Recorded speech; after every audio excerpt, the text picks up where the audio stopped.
Hi guys, my name's Jack. I'm the owner of Rocktherapy in Milton, where I work as a myotherapist specialising in rock climbing injuries. I also teach myotherapy at Endeavour College in Fortitude Valley.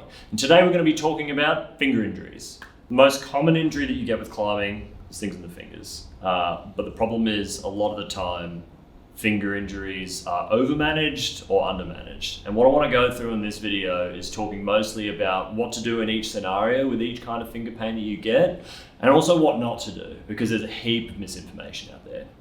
The biggest thing is that there's generally three types of finger pain that I see in the clinic. The most common is slow onset, so it slowly gets a little bit worse, you kind of climb through it, you start taping. Post-workout soreness, so you go for a climb and then all of a sudden you have a pain within the finger. And then the dreaded, most terrifying, sudden onset. So I pull on a hold, I feel a big twang or a pop in my finger, and suddenly it's really, really sore. We'll start with the most common one. Slow onset pain is always poorly managed. So the biggest thing that you need to remember with slow onset pain is there's something going wrong over a long period of time.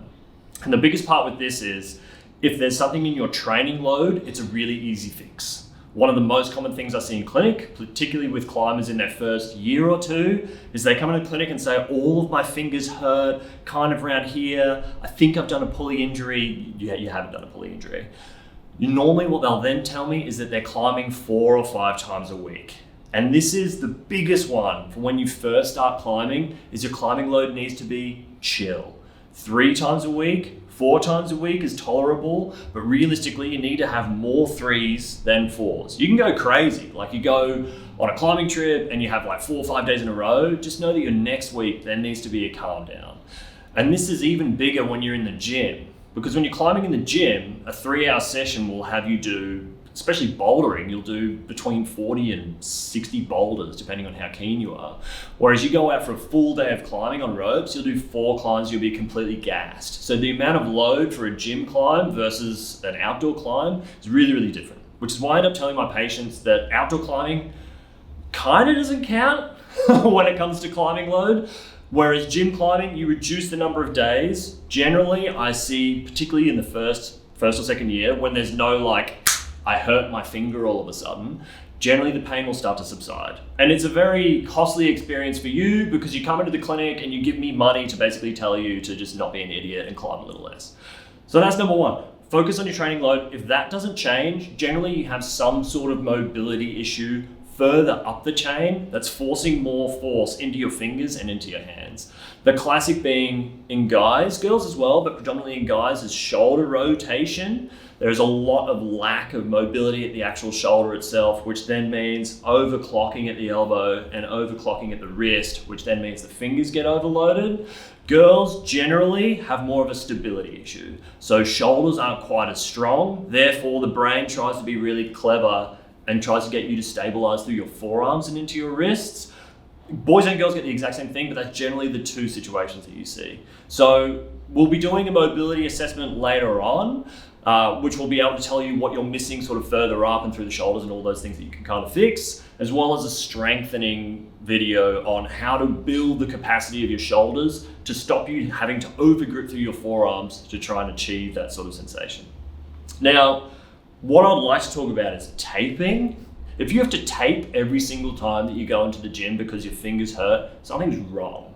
You can tape individually. I do it when I know that I'm about to jump on a climb that's particularly crimpy and I know it's going to overload my knuckles. But if you're just doing it generally, every training session when you go to the gym, be it a really, really projecty sort of session or more of an endurance-based sort of session, means you need to take stock and actually take a look at what's going on with your fingers. Second most common type of finger pain, so post-workout finger pain, not as common. Generally you have like an inflammatory issue. A lot of the time I'll use like nutritional interventions, which we'll go through in another video as well, where you can actually kind of hack your body a little bit. And sometimes the hacks are as simple as like drink less beer, which is one that I suffer from a lot. But a lot of the time it's little management things like that which will be able to change how much post-workout soreness you is. With post-workout soreness, there's almost always like a smoking gun as far as something that you're not doing quite right to make you feel that pain after a climbing session. Then number 3, funnily enough, the least common finger pain that I actually see, sudden onset. So really, really scary. You're climbing in the gym, whilst you pull, you suddenly feel something either on the climb or you come down and you go, man, that hurts. This one I want to talk about a little bit more because generally the management processes are a little bit more out of your control, sadly, but there are things that you can do, particularly within the first week of feeling it, that is super important. Firstly, the location of the pain.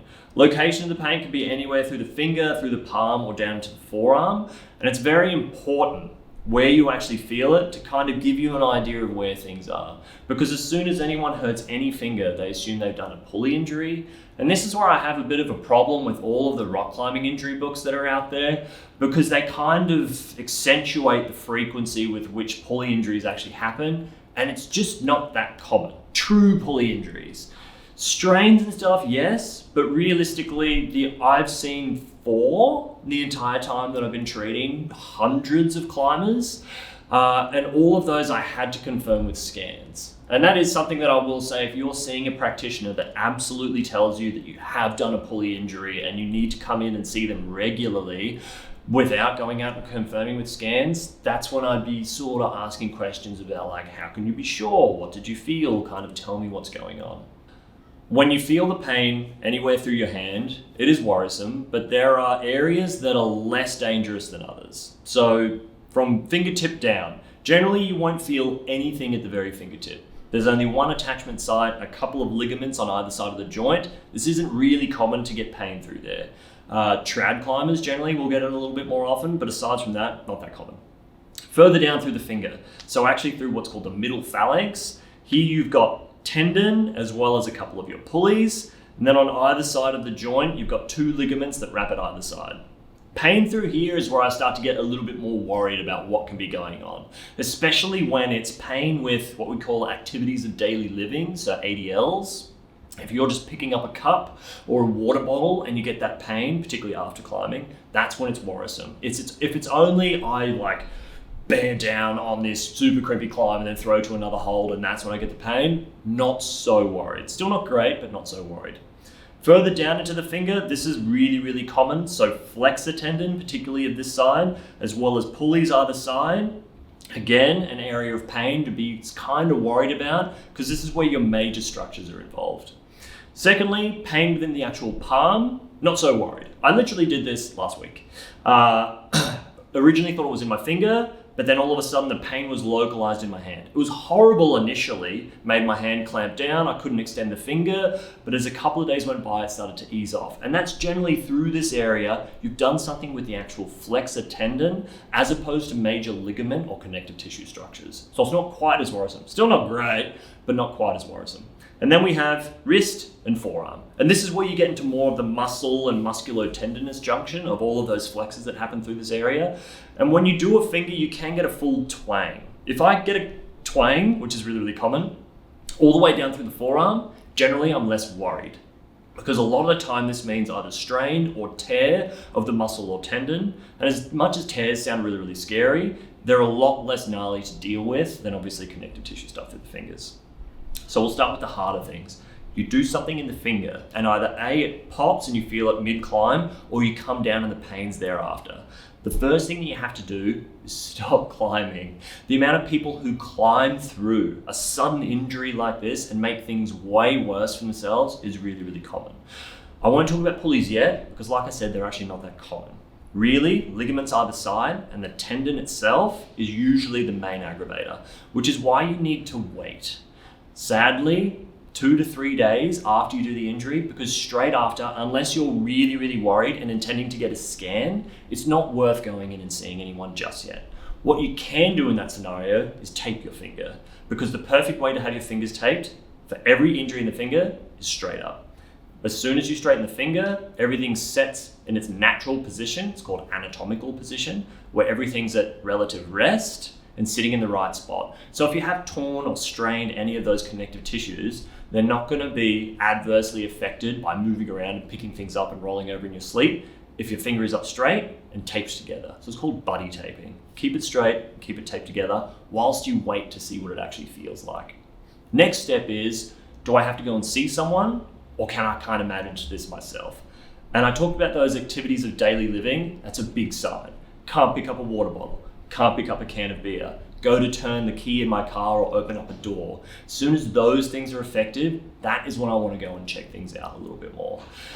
Then it's up to your practitioner to decide whether or not it's treatment or rehab or actually go off for scans. But in that scenario, it's always go off. The more worried you are about it, the more likely there is a problem. But if it continuously gets better, something that hurt yesterday doesn't hurt today, and that carries on for a number of days, then you can start to manage it yourself a little bit. So that's more so looking towards isometric contractions, so training, which we'll cover in our weights training video, as well as things like eccentric training. And actually hangboard, funnily enough, is a really, really good preventative measure.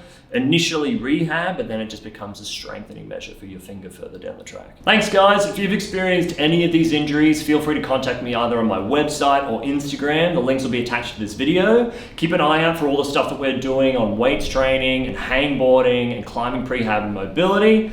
I'll see you soon.